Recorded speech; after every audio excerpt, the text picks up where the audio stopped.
Lesson 7वां सहति कार्य साधिका। उसका स्वाध्याय करते हैं हम। स्वाध्याय प्रश्न पहला, विकल्यभ्यः समुचितम उत्तरम चित्वा लिखत। उसमें प्रश्न पहला, प्रभात काले वायसः कम अपश्यत। तो पहले प्रश्न का उत्तर होगा ख व्याधम। प्रश्न दूसरा, गगने कः परिवारः व्यसर्पतः। उसका उत्तर आएगा ग चित्रगीव। प्रश्न तीसरा, विपत् काले किम करणीय। उस तीसरे प्रश्न का उत्तर होगा घ धैर्यस्य अवलंबनम। प्रश्न चौथा, प्रश्न चौथे में तुणे गुण त्वम पण अन्य के बंध्यते। तो चौथे प्रश्न का उत्तर होगा क मत दंती न। प्रश्न पांचवा, मुशिक राजेन कपोतानां बंधनानि केन छिन्नानि। प्रश्न पांचवे का उत्तर क दंतेन।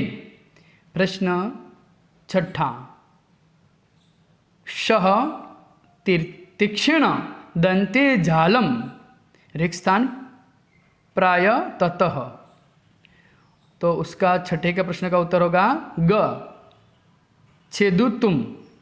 प्रश्न सातवां, दंती शब्द से अर्थ कह। सातवें प्रश्न का उत्तर होगा क हाथी। प्रश्न आठवां, वयम पदस्य एकवचनम किम। उस आठवें प्रश्न का उत्तर होगा क अहम। प्रश्न नौवां, रेखांकित पदस्य समास नाम लिखत। व्याध्यन तंडुलकणा विकीर्ण्य जालम विस्तृण्यम। प्रश्न 9 का उत्तर होगा षष्ठी तत्पुरुष। अब प्रश्न 10वां प्रश्न, स्म प्रयोग कुरुत। स्म का प्रयोग कीजिए। 10वें प्रश्न का उत्तर होगा निवसन्ति स्म। प्रश्न दूसरा, अधोलिखितानां प्रश्नानां उत्तराणि संस्कृत भाषाया लिखतः। प्रश्न पहला, तंडुलकणा अवलोक्य कपोताः क्रीदशः अभवनः। प्रश्नार्थ चिन्ह। प्रश्न पहले का उत्तर, तंडुलकणान् अवलोक्य कपोताः लुब्धाः अभवनम्। प्रश्न दूसरा, बद्धाः कपोताः क तिरस्कर कुर्वन्ति स्म। प्रश्न दूसरे का उत्तर, वृद्धाः कपोताः यस्य वचनेन जाले संपतनं तम कपोतं तिरस्कर कुर्वन्ति स्म। प्रश्न तीसरा, अल्पानां वस्तूनां सहतिः क्रीदश भवति। प्रश्न तीसरे का उत्तर, अल्पनाम वस्तूनाम सहतिः कार्यसाधिका भवति। प्रश्न चौथा, जालेन सह उत्पतिताः विहंगा कुत्र गच्छति। उत्तर, जालेन सह उत्पतिताः विहंगा हिरण्यकनामकस्य मूषकराजस्य समीपं गच्छन्ति। प्रश्न पांचवा, भूतले सकामिः किम आक्रांत भवति।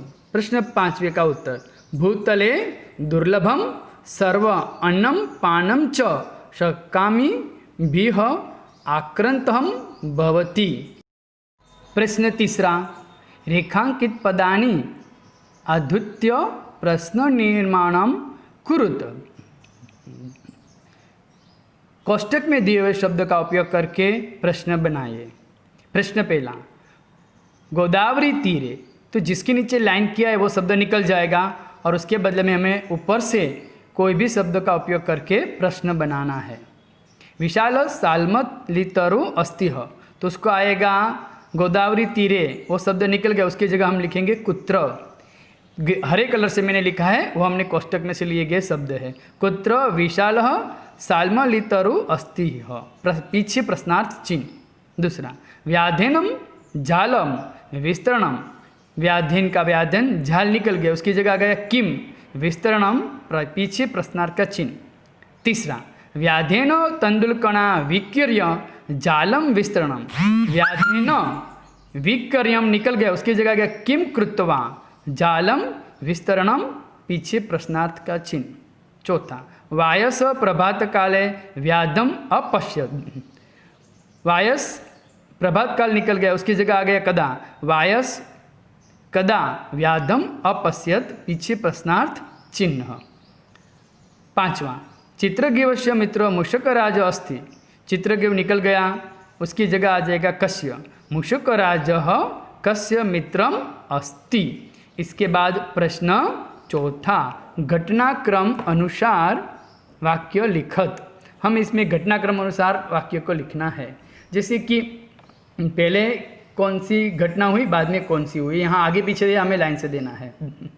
तो जो तीसरे नंबर का है वो पहले नंबर पे आएगा, वायस कृतानाम इव ईदित्यम अटनम व्याधम अपश्यत। फिर पांचवा है वो दूसरे नंबर पे, वृद्धानाम वचनम आपत्काले ग्राह्यम एव। फिर जो पहले नंबर पे है वो तीसरे नंबर पे आएगा, अनंतरम ते सर्वे जालेन बद्धा अभवनम। इसके बाद जो चौथे नंबर पे है वो चौथे नंबर पे ही रहेगा, तदत्र धैर्यमलवंब्य इदानीमेव क्रियताम। फिर छठे नंबर पे है वो पांचवें नंबर पे आएगा, इति विचिन्त्यन्त कपोताः सर्वे झालामादाय उत्पतिताः। इसके बाद जो दूसरा है वो अंत में छठे नंबर पे आएगा, मुसकराजेन स्वकीये तीक्ष्णेन दंतेन सर्वेषां बंधनानि छिन्नानि। तो ये हुआ यहाँ हमारा चौथा प्रश्न पूरा।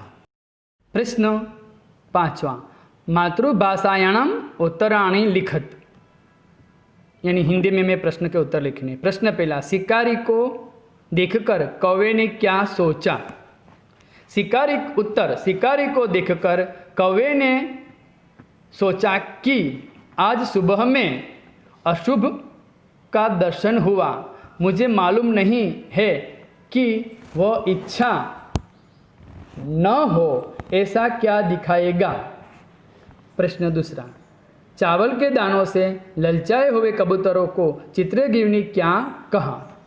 चावल के दाने से ललचाए हुए कबूतरों को कबूतरों के राजा चित्रगीव ने कहा, यहाँ निर्जन वन में चावल के दाने कहाँ से, प्रश्नार्थ चिन्ह है, इसलिए उसके विषय में विचार करो, मैं इसमें कल्याण नहीं देखता हूँ। इस चावल के दानों के लोभ से हमारे ऊपर बड़ी मुसीबत आने की संभावना है, इसीलिए विचार किए बिना कार्य नहीं करना चाहिए। प्रश्न तीसरा, घमंडी कबूतर ने वृद्धों के वचन के बारे में कैसा प्रतिभाव दिया। घमंडी कबूतरों ने वृद्धों के वचन के विषय में प्रतिभाव व्यक्त करते हुए कहा, ऐसा क्यों कहते हो, आपत्ति काल में वृद्धों का वचन मानना चाहिए, परंतु सभी जगह ऐसा विचार करे तो भोजन करने की प्रवृत्ति भी नहीं की जा सकती। सभी दुर्लभ खान पान की शंकाओं से घिरा हुआ है, प्रवृत्ति कहाँ करे, कैसे जिए। अब प्रश्न चौथा, कबूतर जाल में कैसे मुक्त हुए। शिकारी को लौटा हुआ देख करके कबूतर चित्रगीव के कहने से मूषकराज हिरण्यक के पास गए। चित्रगीव के मित्र मूषकराज ने अपने तीक्ष्ण दांतों से सभी कबूतरों के बंधन काटे, इस प्रकार कबूतर जाल से मुक्त हुए। प्रश्न छठा,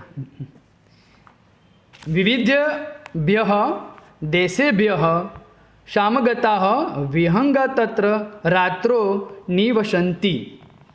इसका अनुवाद होगा पहले का, अलग अलग स्थानों से आई हुई पक्षियाँ वहाँ रात में निवास करती है। दूसरा, चित्रगीव नामा कपोतराजः परिवारेण सह गगने व्यसर्पतः। उसका अनुवाद होगा दूसरे का, चित्रगीव नाम का कपोतराज कोष्टक में कबूतरों का राजा परिवार के साथ आकाश में जाता था। तीसरा, तस्य तद्वचनम श्रुत्वा सर्वे कपोताः तत्र जाले उपविशन। तीसरे का अनुवाद होगा उसके उस वचन को सुन करके सभी कबूतर वहाँ जाल पर बैठे। चौथा, व्याधः तान जालापहाकरान अवलोक्य पश्चात धावती। अब चौथे का अनुवाद होगा शिकारी जाल को ले जाने वाले उनको देख करके पीछे दौड़ता है। पांचवा, तीक्ष्णैः दंतैः बंधनानि छिन्नानि। इसका अनुवाद होगा तीक्ष्ण दांतों से बंधन को काटे। यहाँ है हमारा गद्य 7वां पूर्ण होता है। तो आपको ये स्वाध्याय भी आपकी नोटबुक में अनुवाद के साथ साथ स्वाध्याय भी लिखना है।